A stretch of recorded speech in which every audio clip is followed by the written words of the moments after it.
The grand halls of the Imperial Palace on Zorthax Prime echoed with the soft hum of anti-gravity drives. Beings from 1,000 worlds floated or walked by, their forms as varied as the stars in the night sky. Some had tentacles, others had wings, and a few were just clouds of shimmering gas. But they all shared one thing: a look of smug satisfaction.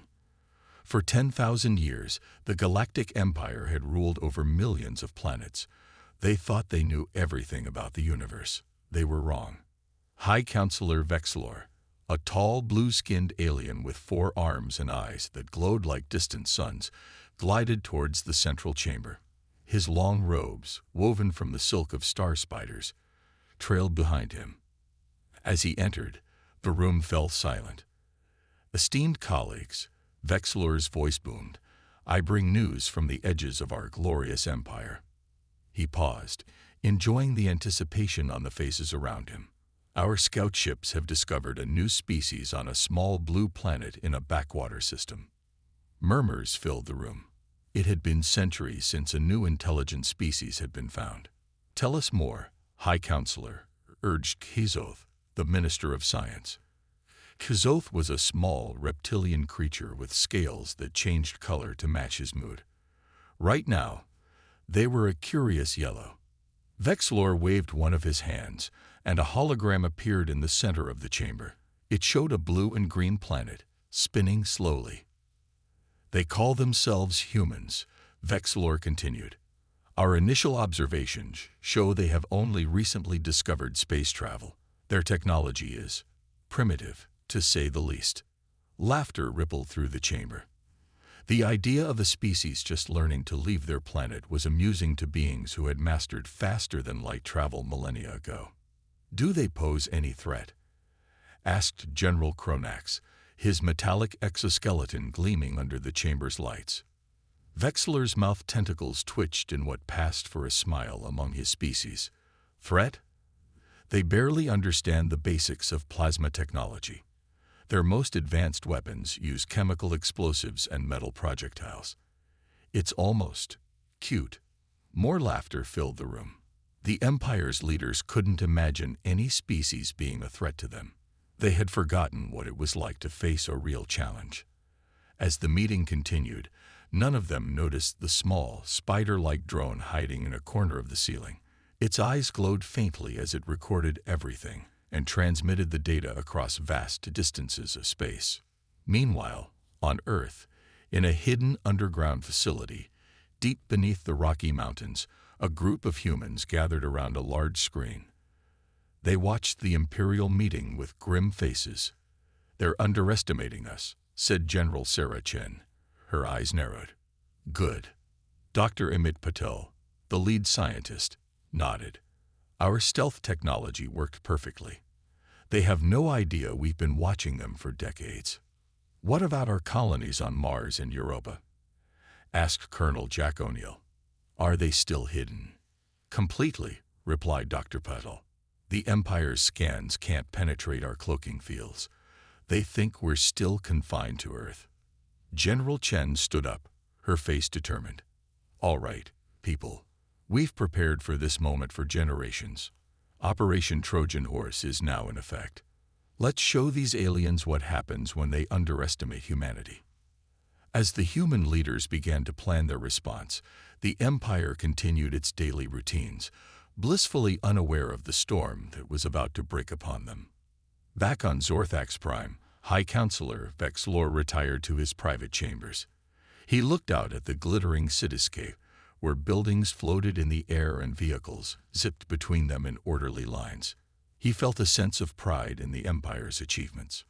"Computer," he said, "send a message to the diplomatic corps. Tell them to prepare a first contact mission to this Earth. Let's welcome these humans into our grand empire. Who knows, they might make amusing pets." As the computer acknowledged his command, Vexlor allowed himself a moment of self-satisfaction. Another species to add to the Empire's collection. Another world to rule. Little did he know that this decision would be the beginning of the end for the Empire he so proudly served. The humans were coming, and they were bringing with them a storm that would reshape the galaxy forever. The sleek Imperial ship, the Star Wanderer, dropped out of hyperspace near Earth. Its silver hull gleamed in the light of the yellow sun. On the bridge, Captain Zixlar watched the blue planet grow larger on the view screen. "Primitive, but beautiful," he said, his antenna twitching with excitement. "Prepare the landing party. Remember, we're here to welcome these humans into the Empire." On Earth, in the secret command center, alarms blared. General Chen rushed in, her face grim.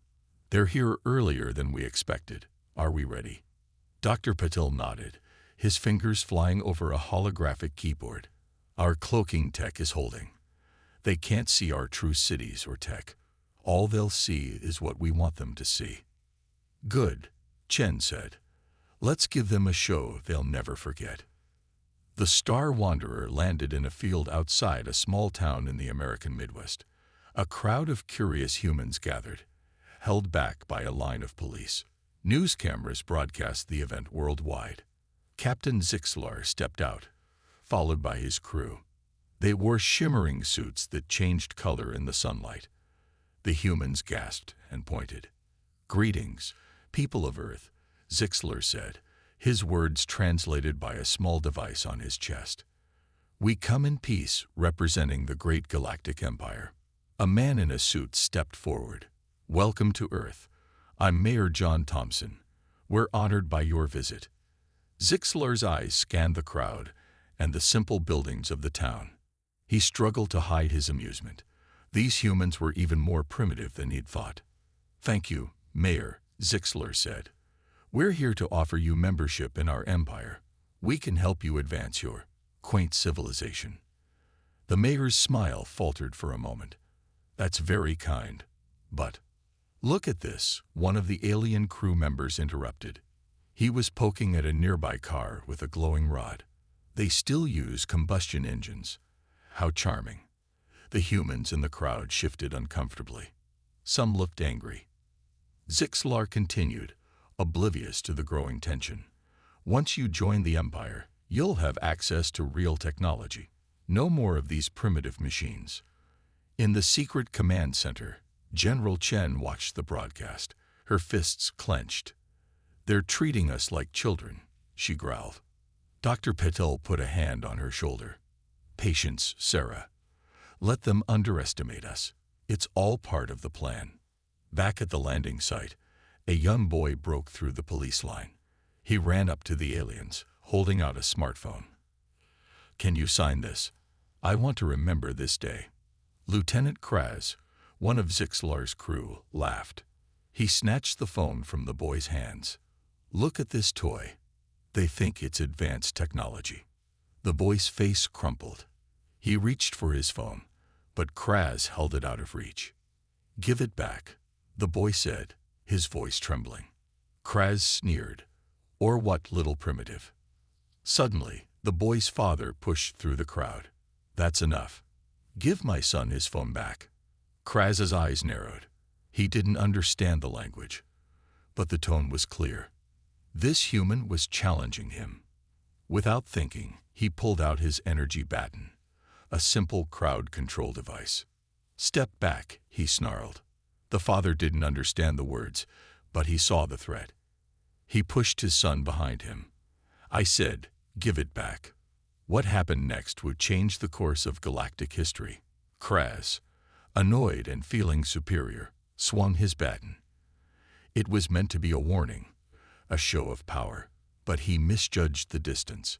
The energy baton struck the father's chest. There was a bright flash, a sizzling sound, and the man collapsed. Screams erupted from the crowd. The boy fell to his knees beside his father, sobbing. Mayor Thompson's face went pale with shock. Captain Zixlar froze, realizing instantly that the situation had spiraled out of control. "Kraz, what have you done?" In the command center, alarms blared. General Chen's eyes blazed with fury. "That's it. No more playing nice. Dr. Patil, initiate Protocol Omega." Dr. Patil's fingers flew over the controls. "May the stars help them," he muttered. "They have no idea what they've just started."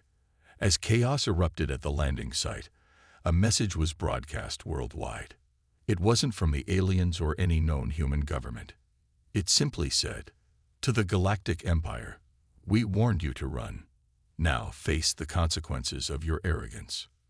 The first shot in an interstellar war had been fired, and humanity was ready. The news of the incident spread across Earth like wildfire.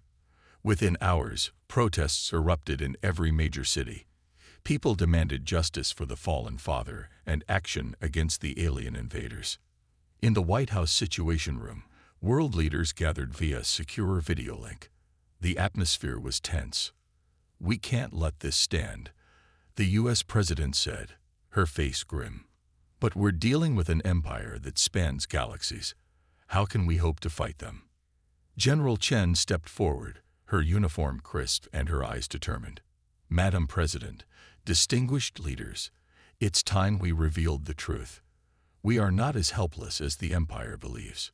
Gasps and murmurs filled the room as Chen activated a holographic display. It showed massive underground cities, advanced spaceships hidden in asteroid belts, and weapons that seemed to defy the laws of physics. "For the past century, we've been preparing in secret," Chen explained. "We have technology that rivals, and in some cases, surpasses the Empire's. We've been hiding our true capabilities, waiting for the right moment."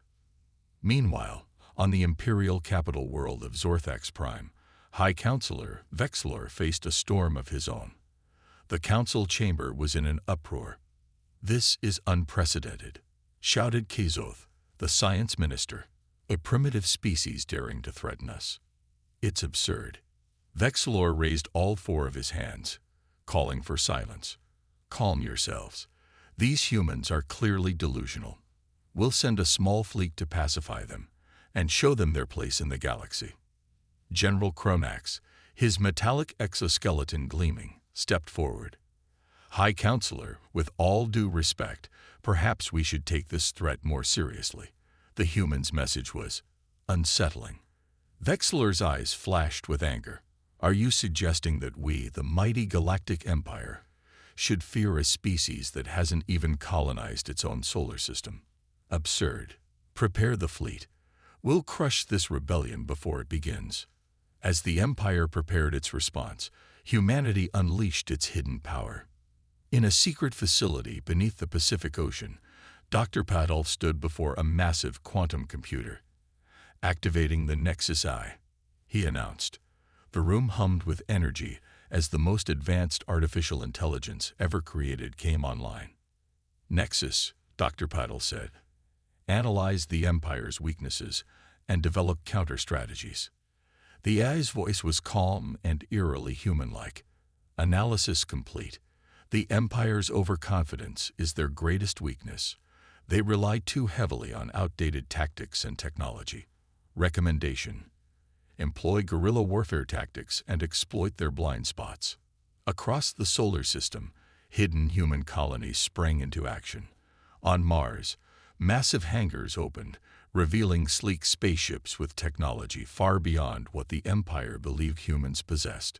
On Europa, beneath the icy surface, scientists activated a device that could manipulate gravity itself. And in the asteroid belt, weapon platforms that had lain dormant for decades came to life. Back on Earth, in military bases around the world, soldiers donned exosuits that enhanced their strength and speed. Weapons were distributed that could pierce the strongest Imperial armor. General Chen addressed the troops via global broadcast. "Men and women of Earth, the time has come to defend not just our planet, but our entire species. The Empire thinks us weak, primitive, and easy to conquer. We will show them how wrong they are." A cheer went up from soldiers and civilians alike. Humanity was united as never before, ready to face the greatest challenge in its history. In orbit around Mars, hidden by advanced cloaking technology, the human fleet assembled. Ships of all sizes, from nimble fighters to massive dreadnoughts, took their positions. At their center was the flagship Defiance, a vessel that represented the pinnacle of human engineering and the indomitable spirit of the species. On the bridge of the Defiance, Admiral Zhang looked out at the assembled fleet. "All ships report ready, sir," his second-in-command announced. Zhang nodded, his face set with determination. "Very well. The Empire wants a war. Let's give them one they'll never forget. All ships, prepare for hyperspace jump. Our target, the Empire's forward base in the Proxima Centauri system." As the human fleet vanished into hyperspace, the Empire's small pacification force entered the Sol system, expecting an easy victory. They had no idea of the storm that was about to break upon them. The battle for the galaxy was about to begin, and humanity was ready to show the universe why you should never underestimate the human spirit. The Imperial fleet entered the Sol system with confidence. Their ships, massive and gleaming, dwarfed the planets they passed. On the bridge of the flagship Eternal Glory, Admiral Zaxvon smiled smugly. "Prepare the announcement," he ordered. "Tell these primitives to surrender or face annihilation." But as they approached Earth, something strange happened. Their scanners showed only primitive satellites and space stations. There were no signs of the advanced technology the humans had threatened them with. "Admiral," a junior officer called out, "we're detecting a small group of ships leaving Earth's atmosphere. They appear to be missiles." Zaxvon laughed. "Let them try. Our shields can withstand anything these primitives throw at us." The missiles streaked towards the Imperial fleet. Suddenly, they split open, revealing not warheads, but swarms of tiny drones. Before the Empire could react, the drones attached themselves to their ships. Alarms blared across the Imperial fleet as systems began to fail. Shields flickered and died. Weapons went offline. Even life support systems started to malfunction. "Impossible," Zaxvon shouted. "How can they?" His words were cut off as a massive energy surge ripped through the fleet. When it cleared, half of the Imperial ships were drifting, powerless. Meanwhile, in the Proxima Centauri system, the human fleet emerged from hyperspace. The Empire's forward base, a massive space station, hung unsuspecting in orbit around a gas giant. Admiral Zhang's voice crackled over the comms. "All ships, execute Plan Thunderbolt." Human ships suddenly shimmered and vanished, their advanced cloaking technology making them invisible to Imperial sensors. Only the flagship Defiance remained visible, heading straight for the space station. On the Imperial base, alarms sounded. "Unidentified ship approaching," an officer reported. It's using technology we've never seen before." The base commander, a veteran of 100 campaigns, felt a chill run down his spine. "Open fire. Destroy that ship." Energy beams and plasma torpedoes streaked towards the Defiance, but they passed harmlessly through it. It was a hologram, a distraction. Suddenly, human ships decloaked all around the base. They launched swarms of autonomous fighter drones, each one piloted by an AI smarter than anything the Empire had. Chaos erupted as the base's defenses were overwhelmed. Human Marines, wearing powered armor that made them faster and stronger than any Imperial soldier, teleported directly into key areas of the station. Back in the Sol system, the remnants of the Imperial fleet regrouped. Admiral Zaxvon, his confidence shaken but his pride intact, ordered a full assault on Earth. "They caught us by surprise once," he snarled. "It won't happen again. All ships, attack pattern Omega. Reduce their cities to ash."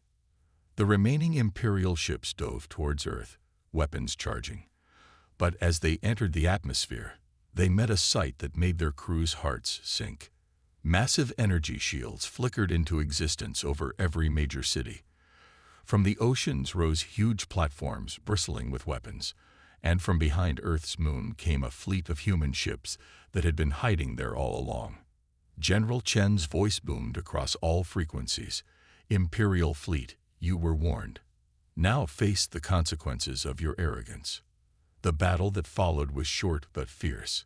Human ships, more agile and with more advanced AI, ran circles around the Imperial vessels. Weapons that the Empire had never seen before tore through their strongest armor. In orbit around Proxima Centauri, the Imperial base fell to the human assault. Admiral Zhang stood on the captured command deck, surveying the results of their victory. "Send word to Earth," he ordered. "The forward base is ours. Phase 1 is complete." As news of the twin defeats reached the Imperial capital, panic began to spread. High Counselor Vexilor stared at the reports in disbelief. "How?" he whispered. "How could we have underestimated them so badly?" An aide rushed in, face pale. "High Counselor, we're detecting human fleets in multiple systems. They're everywhere." Vexilor realized with growing horror that this was no simple rebellion. This was a war for survival, and the Empire had just awakened a sleeping giant. As Imperial citizens watched their news feeds in shock, a message from Earth was broadcast across the galaxy. "To the Galactic Empire, we gave you a chance to leave us in peace. You chose war. Now witness the full might of humanity unleashed." The storm had broken, and the galaxy would never be the same again. As the war spread across the galaxy, the true extent of human ingenuity began to shine. The Empire, once so confident in its superiority, found itself constantly outmaneuvered and outsmarted. On the jungle world of Verdana, a key Imperial supply base faced an unexpected threat. Captain Lyra of the Imperial Guard stood on the walls, scanning the dense forest. "Nothing can get through that jungle," she assured her troops. "We're safe here." Suddenly, the trees began to move, not swaying in the wind, but actually walking. Giant mechs, disguised as the local flora, emerged from the forest. Each one piloted by a single human, they towered over the Imperial defenses. "Impossible," Lyra whispered as the walking trees opened fire with concealed weapons. Meanwhile, in the asteroid fields of the Kuiper Belt, Imperial mining operations came under attack. But there were no human ships in sight. Instead, the asteroids themselves seemed to come alive, revealing themselves as disguised attack drones. Back on Earth, in the underground command center, Dr. Patel worked tirelessly with the Nexus AI. "We need to find a way to disrupt their faster-than-light communications," he mused.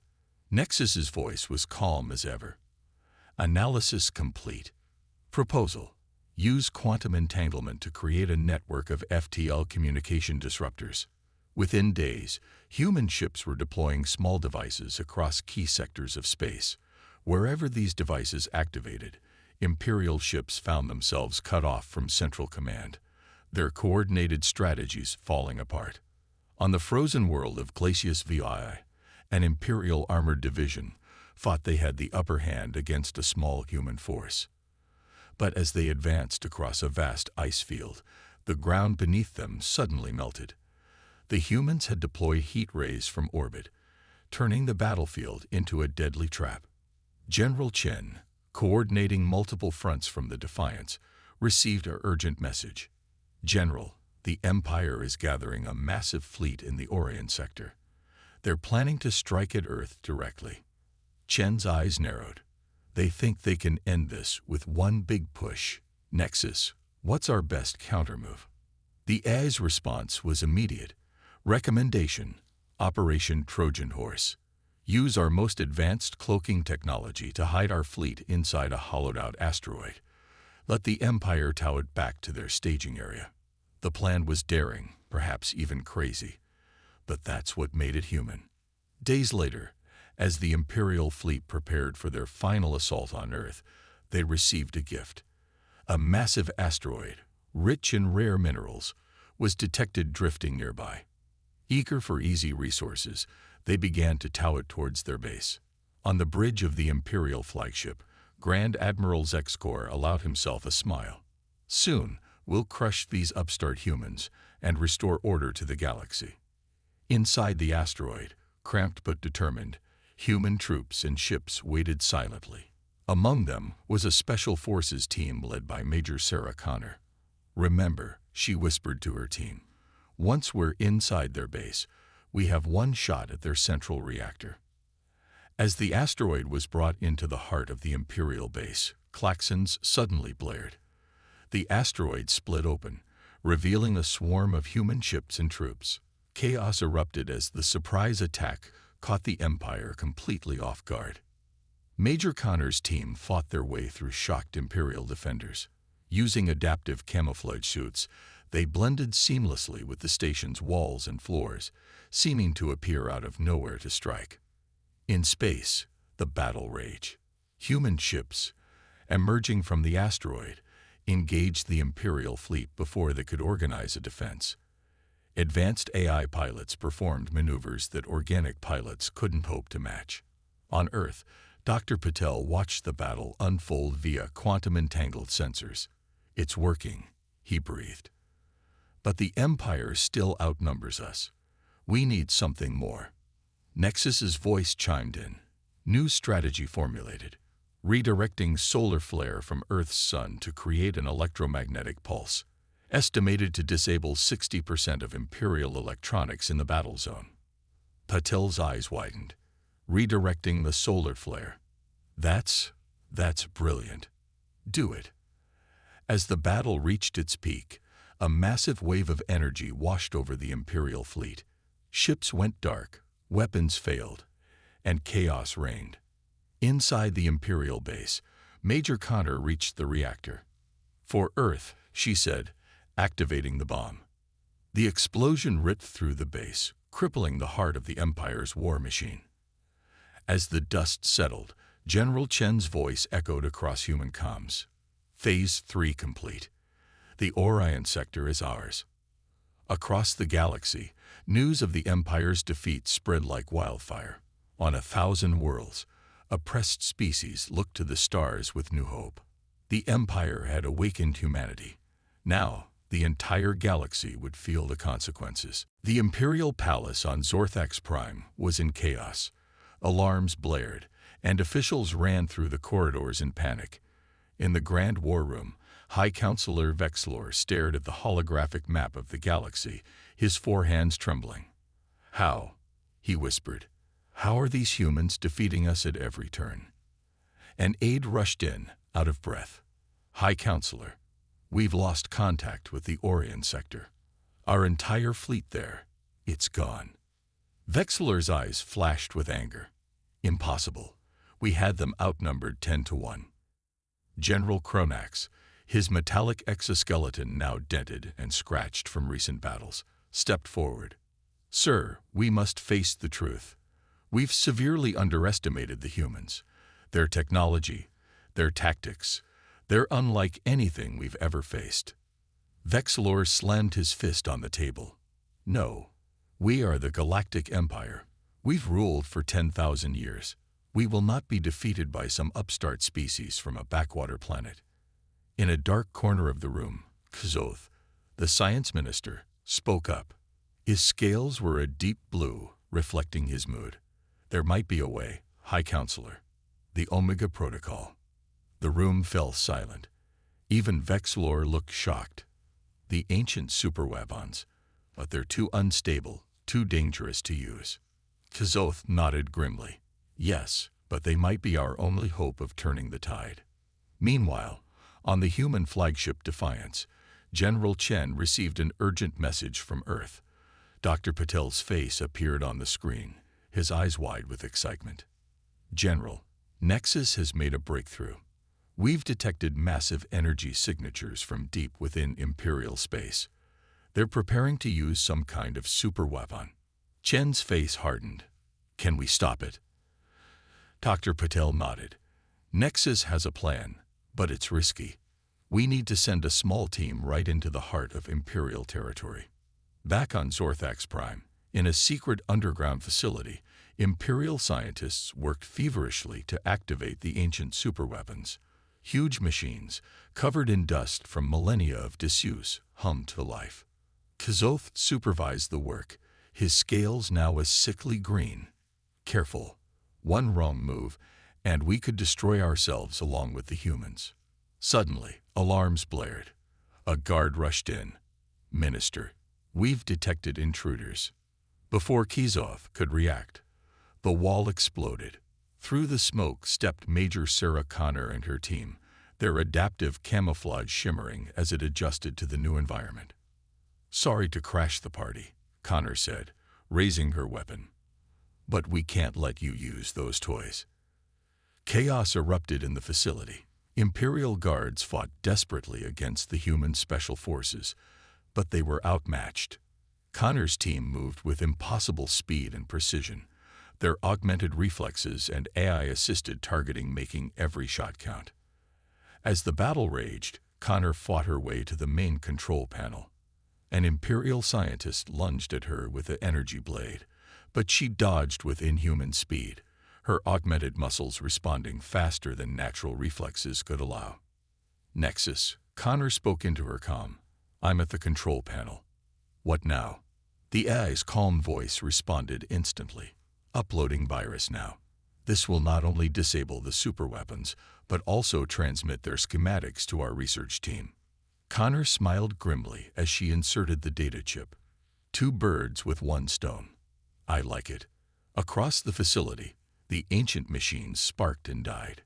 Kazoth watched in horror as years of work and their last hope of victory crumbled before his eyes.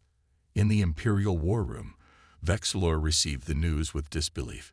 Impossible. How could they have known? How could they have reached Zorthax Prime itself?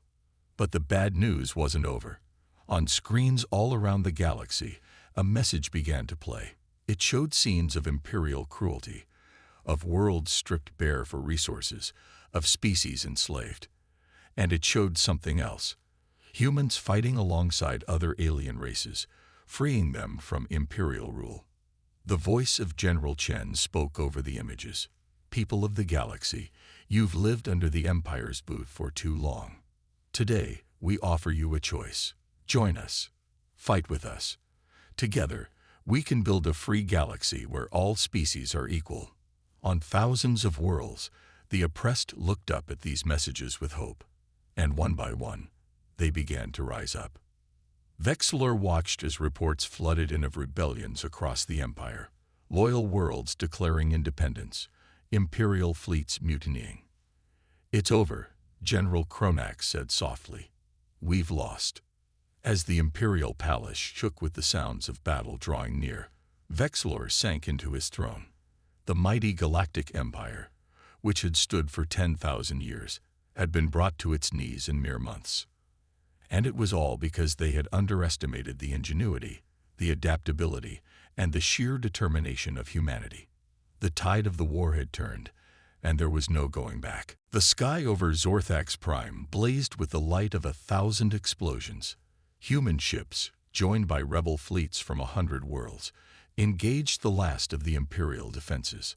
On the ground, liberation forces fought their way through the streets of the capital city.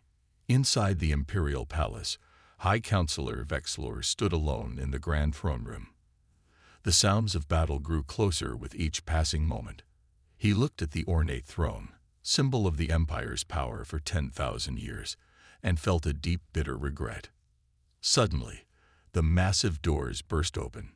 General Chen walked in, flanked by Major Connor and a diverse group of alien allies. Chen's uniform was scorched and torn, but her eyes blazed with determination. "It's over, Vexilor," Chen said firmly. "Surrender now, and we can end this without further bloodshed." Vexilor's shoulders sagged. "How?" he asked, his voice barely a whisper. "How did you defeat us so thoroughly?" Chen's expression softened slightly. "Because you never understood what makes humanity strong. It's not our technology or our weapons, it's our spirit. Our ability to adapt, to think creatively, to work together despite our differences." She gestured to her alien allies. "And our willingness to extend a hand in friendship, even to those who were once our enemies." Meanwhile, in orbit above the planet, the flagship Defiance led the final assault on the Imperial fleet. Admiral Zhang stood on the bridge, watching as enemy ships surrendered one by one. "Admiral," his second-in-command reported, "we're receiving surrender signals from 80% of the remaining Imperial forces." Zhang nodded, a mix of relief and sadness in his eyes. "Send the order to cease fire. Accept their surrender." Back on Earth, Dr. Patel and his team watched the events unfold through their quantum-entangled sensors. The Nexus Eye's voice filled the room. Analysis complete. Probability of total Imperial surrender, 99.8%. Recommendation: begin implementation of post-war reconstruction and governance plans. Patel smiled tiredly. You heard it, folks. Let's start building a better galaxy. As news of the Empire's fall spread across the stars, scenes of celebration erupted on countless worlds. Species that had been oppressed for millennia tasted freedom for the first time. Old enemies put aside their differences, united by their shared struggle against the Empire. In the following weeks, representatives from every corner of the galaxy gathered on a neutral world. Humans, their alien allies, and even former Imperial worlds came together to shape the future. General Chen, now speaking as Earth's representative, addressed the gathered species. We stand at a crossroads. The old empire is gone. Now we have a chance to build something better. Not a new empire, but a galactic federation, where all species have a voice. The debate was long and often heated. Centuries-old grudges and fears didn't disappear overnight.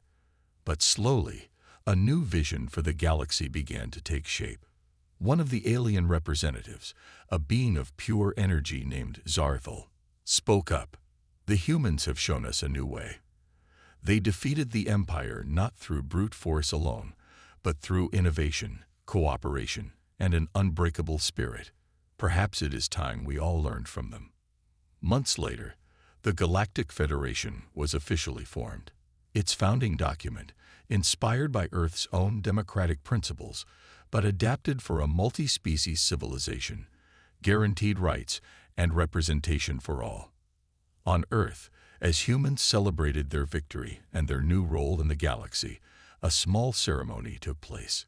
In a quiet garden, General Chen, Dr. Patel, Major Connor, and Admiral John gathered around a simple stone monument. Chen laid a wreath at its base. To all those who fell in the war, she said solemnly, human and alien alike, their sacrifice made this new era possible. Patel looked up at the night sky, now bustling with ships from 100 worlds. You know, he said thoughtfully, when we first looked at the stars, we wondered if we were alone. Then we feared what we might find out there. But in the end, Connor finished, we found our place among them, and we helped make the galaxy a little bit better. As they stood there, a shooting star streaked across the sky. But it wasn't a star at all. It was a ship carrying diplomats from Earth to some distant world, a symbol of the new age that was dawning. The galaxy had changed forever. The age of empires was over. And humanity, once thought to be a primitive species on a backwater planet, had emerged as a force for freedom, innovation, and hope across the stars. As night fell on Earth, its cities glowing with celebration, a message beamed out to every world in the new Federation, to all beings in the galaxy. Welcome to a new era of peace, cooperation, and endless possibilities. Together, we will reach heights we never dreamed possible. The stars are no longer our limit. They are our new beginning. The human spirit had not just survived its trial by fire. It had transformed the very face of the galaxy.